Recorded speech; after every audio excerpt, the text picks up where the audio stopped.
Falando do jogo aqui Flamengo e Corinthians, que aconteceu agora nesse domingo, o Flamengo conseguiu a vitória no estádio da Neoquímica Arena, né, no Itaquerão, né, famoso Itaquerão. O Corinthians vence a equipe do Flamengo. E vou mostrar um pouquinho aqui para vocês alguns erros no qual o Flamengo não pode vir cometer. O Dorival tem que estar dando um jeito de corrigir esses erros que possa vir a ocorrer novamente, e se for na Copa do Brasil, o Flamengo tem um grande risco de ser eliminado pelo Atlético Mineiro por conta desse erro, né? É um erro que com certeza a comissão técnica deve ter visto já, mas para mim pode ser erro, para a comissão técnica talvez não seja um erro. Talvez faça parte do modelo de jogo deles, da estrutura de jogo do Dorival Júnior, né? Então talvez para ele não seja ruim. Mas vou mostrar aqui um pouquinho para vocês o que aconteceu no jogo, o que fez o Corinthians, a ideia que o Corinthians teve de trazer subcarga às amplitudes do Flamengo, de trazer dificuldade nessa amplitude. Já é um modelo de jogo do Corinthians jogando assim, né? Abrindo sempre pela amplitude, finalizando por dentro. E fez isso a equipe do Corinthians contra a equipe do Flamengo nesse jogo da Neoquímica, no qual teve gol contra, mas não foi só o gol contra que foi alguma coisa pra gente ler nesse jogo, né? Teve coisas a mais também, no qual eu vou mostrar aqui pra vocês. Primeiramente, quero mostrar aqui pra vocês a saída de bola do equipe do Flamengo.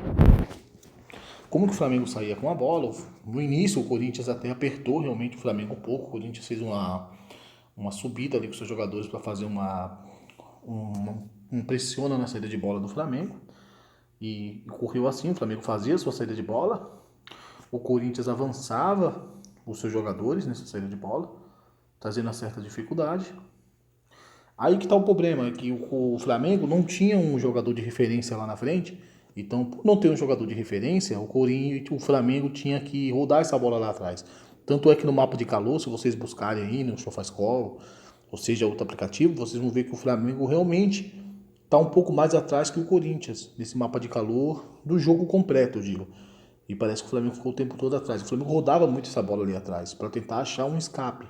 Como o Flamengo não tinha amplitude, não tinha um jogador de profundidade e não tinha um jogador de referência, essa bola tinha que ser muito mais rodada, muito mais trabalhada para chegar ao destino que era o gol do Corinthians. Então o Flamengo rodava essa bola aqui, e quando rodava essa bola o Flamengo já tinha esse setor marcado em azul totalmente ocupado pelos jogadores do Corinthians, então era muito difícil você ficar só rodando a bola ali, então seria uma posse de bola praticamente nula. E o Flamengo não tinha um jogador de referência. Se o Flamengo manda essa bola para frente, não tem um jogador de referência ali. Então, essa zona vermelha aí já mostra que não tem um jogador de referência. Você tinha ali o Matheus França, o Gabriel e o Vitinho. Não são jogadores de temporalização, de dominar a bola, um pivô. Não são esse tipo de jogadores. Então, não adianta que não ia trazer muito positividade para esse lançamento. Então, o Flamengo rodou bastante a bola. E quando o Flamengo dominava essa bola, aí vamos falar um pouquinho aqui do Flamengo no ataque. Um exemplo, o Flamengo aqui está atacando, ok? O Flamengo consegue atacar. Quando o Flamengo tinha essa posse de bola no ataque, o Corinthians ele descia sua marcação. E o Corinthians conseguia fazer uma linha de 5 lá atrás, porque o Piton, ele é esse jogador que faz essa linha de 5, juntamente ali quando o Corinthians desce na sua fase defensiva, o Fábio Santos ele entra por dentro, o Piton abre para fora e faz essa linha de 5. O Piton é um lateral improvisado como meia barra atacante pelo Vitor Pereira, que vem se saindo muito bem, vem ocupando esse espaço, fazendo um bom trabalho até nesse setor, o menino aí, o Piton. E faz uma linha de 5, o Corinthians fica no 5-4-1 e varia bastante essa linha defensiva do Corinthians, então trazia uma dificuldade para o Flamengo se movimentar nesse setor. Então o Flamengo tinha que rodar realmente bastante a bola também nesse setor defensivo do Corinthians para tentar achar um espaço. E quando tentava achar um espaço ali no Matheus França, o Matheus França é um garoto jovem da base, é um meia, ele tinha que bater de frente com o Raul e com o Gil. Bater de frente com o Raul e com o Gil, pela estatura dos dois zagueiros, eles vão vencer no porte físico. Então, traz uma certa dificuldade para o Flamengo essa criação. Tanto é que o chute do Flamengo foi de fora da área com o Vitinho. Foi o lance mais perigoso do Flamengo no primeiro tempo, que o Cássio consegue defender, essa bola bate na trave. Foi um lance mais perigoso que teve no jogo, foi um chute de fora da área, porque para infiltrar tinha uma grande dificuldade, tinha uma certa dificuldade aí. E o Flamengo tinha, o Corinthians colocava sobre o Flamengo. Vamos dar um exemplo aqui do Corinthians atacando. Quando o Corinthians atacava o Flamengo, o Corinthians trazia essa sobrecarga que eu falei nas linhas laterais do Flamengo. Por quê? O que acontece? E nisso eu já vou apontar o erro do Flamengo também, que eu citei no início do vídeo, que é um erro que tem que ser corrigido, porque esse erro pode levar a uma eliminação da Copa do Brasil, sendo que o Atlético joga com bastante amplitude. Quando o Corinthians tinha sua posse de bola e descia defensivamente, o que acontece? Você tem aqui um Flamengo que se defende com 7 jogadores. Aí nós podemos falar do erro do 7, né? Poderia ser esse o tema, né? Erros do 7 do Flamengo. O Flamengo se defende com 7 jogadores. O Dorival Júnior se defende com 7 jogadores. Mas essa forma de se defender com 7 jogadores está sendo muito perigosa para o Flamengo. Ontem o Corinthians estava desfalcado, gente. Se o Corinthians tivesse completo, mediante esses erros aqui, o Corinthians podia ter ganhado demais até do Flamengo. Então aqui eu coloquei bloco de 7 sem amplitude. O que acontece? Tu tem esse bloco em azul aqui no meio de 3 jogadores, que são os 3 jogadores de centro. E esse bloco de 3 jogadores, ele se torna perigoso, bastante perigoso para um time, porque você pode ter uma compactação no meio, tentar tirar a movimentação de um meia desse time do teu adversário, mas esse teu adversário, se ele tem amplitude, do que vai adiantar esses jogadores centralizados, 3 jogadores centralizados? Esses jogadores terão que se movimentar bastante, porque essa bola vai para um lado e para o outro. E essa bola indo para um lado e para o outro, esses jogadores tendem a ter uma carga maior de cansaço e de desgaste. Então tu tende a perder o teu meio campo muito mais rápido. E quando esses jogadores, essa linha de 3 aqui, ela for fazer amplitude, ela abre espaço no meio. Se ela compactar, ela abre espaço nas amplitudes. Então o que acontece com o Flamengo são espaços na amplitude. Lá em amarelo você pode ver, eu marquei o Piton e o Adson, é o que acontecia no jogo. Eles davam amplitude e achavam esses espaços na amplitude, e espaços que poderiam resultar em gols para o Corinthians, se o Corinthians tivesse um time mais completo, acredito eu. E aqui na última linha eu marquei em vermelho, que é um bloco de 4. Então o Flamengo no 4-3-3, quando está marcando, mas essa linha de 3, essa segunda linha de 3, ela fica mais ou menos vulnerável demais.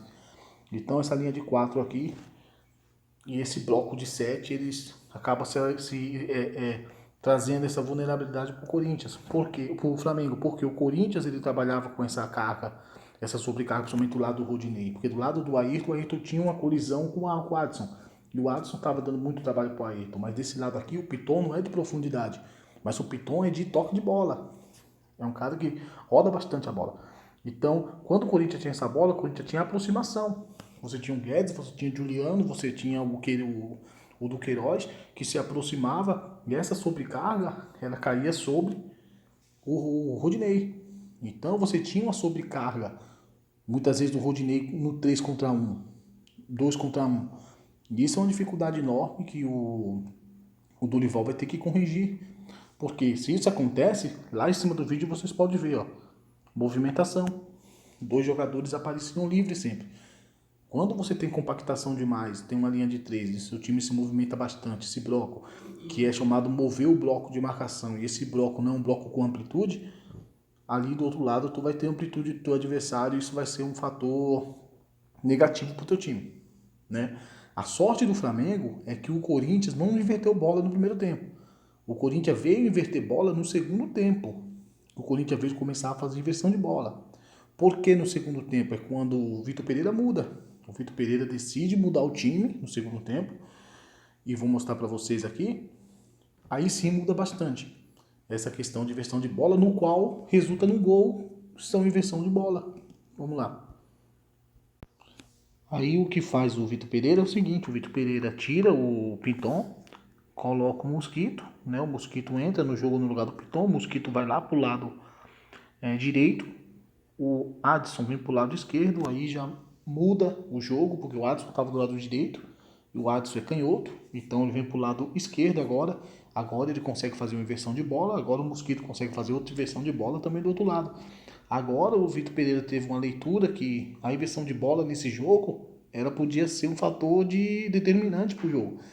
E ele muda os jogadores de posição, cada um vai para sua posição correta de perna e consegue inversão de bola trazer o jogo para ele, conseguir achar espaço. Ele coloca o Rony no lugar do Cantillo, o Rony te dá mais qualidade no passe, mais presença na frente, e o Duqueiroz começa a ser o volante. No tanto que o Duqueiroz começa a ser o volante, é no momento que o Flamengo começa a achar mais espaço, porque o Duqueiroz não é um marcador como o Cantillo, Mas também o Corinthians começa a achar mais espaços na questão de inversão de bola. É quando o Corinthians começa a buscar bastante inversão de bola.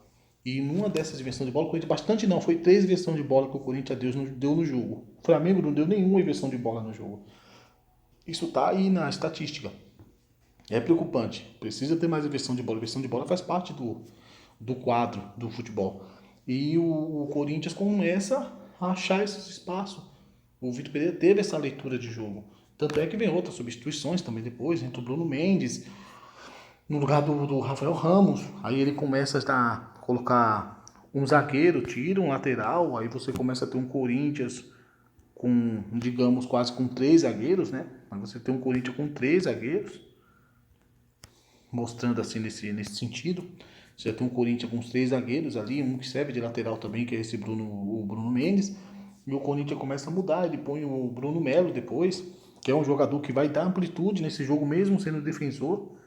Ele tira o Juliano do jogo e coloca o Bruno Melo desse lado aqui, joga o Rony para lá. E o Bruno Melo vai dar essa condição de corredor aqui, tanto é que ele aparece bastante desse lado. Então, vai mudando o Vitor Pereira do jogo, vai dando estrutura de força defensiva e também ao mesmo tempo vai dando espaço para um escape.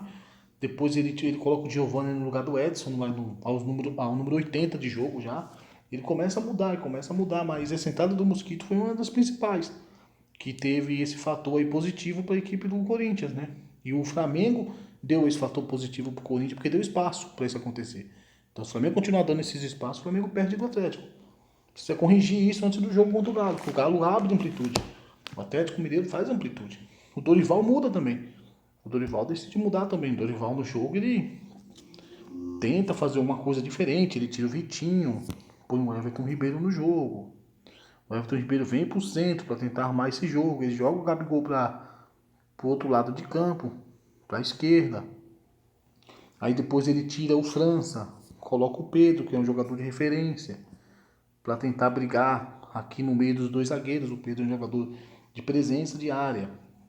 Ele tenta achar uma forma de equilibrar esse jogo, tira o Maia, coloca o Marinho no jogo. O Marinho vem aberto por esse setor aqui, mas não muda a questão numérica. Ele muda os jogadores, mas a questão do esquema, ele não muda o esquema. O esquema continua o mesmo esquema. Tanto é que depois ele tira o VH e coloca o Lázaro. Que coloca o Lázaro aqui no setor, para que o Lázaro dê essa amplitude, aproxima o Gabigol do Pedro. O Lázaro é o cara que vai dar essa amplitude pro time do Flamengo. E lógico, o Gabriel vai se movimentar bastante, mas não trouxe tanta eficácia assim, porque o Corinthians nesse momento aqui com mais um jogador, o Corinthians fazia uma linha muito mais, como estava fazendo no primeiro tempo, a linha de 5, alguns momentos até uma linha de 6. Então trazia uma dificuldade para o Flamengo. E vou mostrar esse erro do Flamengo para vocês aqui na imagem, para que vocês tenham uma ideia do que ocorreu realmente nesses espaços. Com a imagem do jogo fica melhor. Aqui na imagem fica melhor para que vocês vejam que você tem um Flamengo com uma linha de 4, você tem um Flamengo com uma linha de 3 aqui, essa linha de 3 que eu falo que é muito compactada. Aqui você tem o Rodinei marcando o Guedes, então o Rodinei está na sua linha de 4 aqui sustentada, mas você tem um espaço aqui para esses jogadores do Corinthians na amplitude, que deixa a amplitude para os jogadores do Corinthians, e a sobrecarga ali para o Rodinei nesse setor do lado direito do Flamengo. Então é um risco que o Flamengo está correndo, muito perigoso, precisa corrigir essa questão dessa linha de 3, dessa marcação de 7 jogadores no bloco. Aqui novamente, isso aqui é bem específico, você vê o bloco de zona o bloco está na zona da criação, onde está a bola, ok, mas aqui você vê o Rafael Ramos entrando sozinho, cara.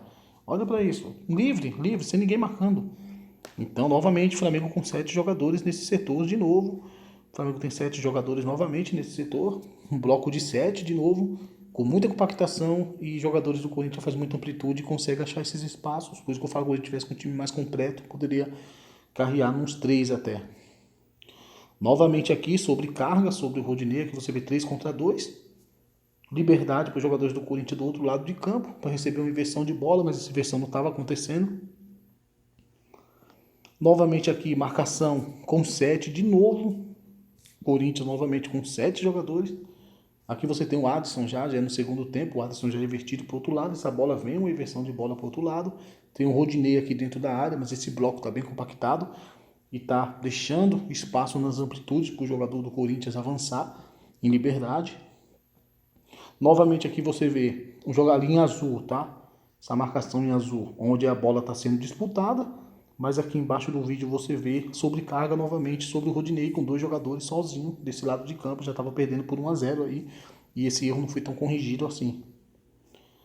Novamente aqui, bloco de combate, ok? Combatendo aqui a posse de bola, aqui você tem um Mosquito entrando por dentro para fazer uma finalização, mas você tem o Bruno Melo sozinho novamente aqui nas costas do bloco do Corinthians para receber essa bola em profundidade e finalizar. Outro risco também que o Corinthians veio correr, que o Flamengo veio correr de novamente, e se isso acontece com o Galo, como eu falei, o Atlético dá muita amplitude, o Atlético pode se aproveitar disso aí para sair com a vitória nessa quarta-feira no Maracanã. Então o Dorival tem que ficar muito atento com esse erro. Novamente aqui de novo, o Flamengo com um bloco de 7 de novo, fica 3 jogadores lá na frente, só 7 vem marcar. O Adson aqui sozinho recebe essa bola do Guedes aí no primeiro tempo ainda. E o Adson, como ele estava com a perna esquerda, estava do lado errado, ele corta sempre para cima. Ele não entrava em profundidade, aí dava uma dificuldade para ele finalizar. Esse lance aqui acabou dando nisso aqui, ele corta por dentro, tem 7 jogadores do Flamengo e não finaliza. Novamente aqui é o lance do gol. Como falei, o Adson vem para esse lado, o Mosquito para o outro lado. Agora começa as inversões de bola. Aos 6 minutos, o Adson consegue inverter essa bola para o Mosquito. E do outro lado, novamente, o bloco do Flamengo bem compactado ali. 3 jogadores do Corinthians na área, 7 jogadores do Flamengo dentro da área. E o Mosquito cruza e o Rodinei acaba fazendo gol contra. Novamente aqui de novo, o bloco do Flamengo compactado. Bruno Melo de novo sozinho, recebendo essa bola em profundidade de novo. Acha o espaço vazio de novo. E o Flamengo deixa esses espaços. E essa é a última imagem. Então, eu mostrei para vocês um pouco do jogo, erros do Flamengo que o Flamengo cometeu nesse jogo, que não pode cometer contra o Atlético. Se comete um erro desse contra o Atlético, custa a vaga na Copa do Brasil. E realmente custa mesmo, não é mentira não. O Flamengo cai mesmo se cometer esses erros contra o Atlético Mineiro, que tem muito mais qualidade que a equipe do Corinthians. Nesse quesito de amplitude também, tem muito mais jogadores qualificados para isso. Tem Vargas, tem o Ademar, entre outros jogadores que podem entrar ali e trazer uma dificuldade. Beleza? Esse é o vídeo, deixa o like, comentário, um dislike, uma sugestão. E na próxima a gente volta de novo aí. Valeu, um abraço.